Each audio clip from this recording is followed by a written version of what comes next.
বলেছে, আল্লাহ আমি যখন মারা যাব সেজদারত অবস্থায় যেন মারা যাই।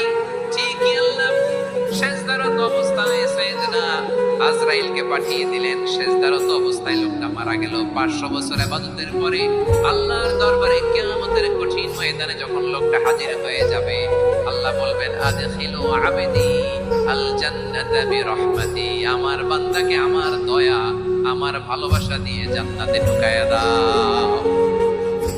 500 বছর ইবাদত করছে তো আমার দয়ায় আমার বান্দারে জান্নাত দাও। এই বান্দা বলে, বালবি আমালি, আল্লাহ তোমার দয়া লাগবে কেন? আমি আমার আমল দিয়ে জান্নাতে যেতে চাই। কি দিয়ে? কথা বোঝে নাই বোধহয়। আল্লাহর এই বান্দা কি দিয়ে জান্নাতে ঢুকতে চায়?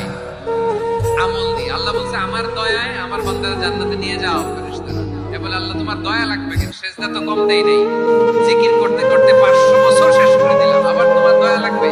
আমি তো আমার আমলেই জান্নাতে যেতে চাই। আল্লাহ বলবে, তাই ঠিক আছে, আমি চাইলাম দয়া দিয়ে জান্নাত দেব, তুমি চাইলে আমল দিয়ে ঢুকবা, ঠিক আছে, তোমার আমল আর আমার যে দয়া এটার একটু মাপ নেই।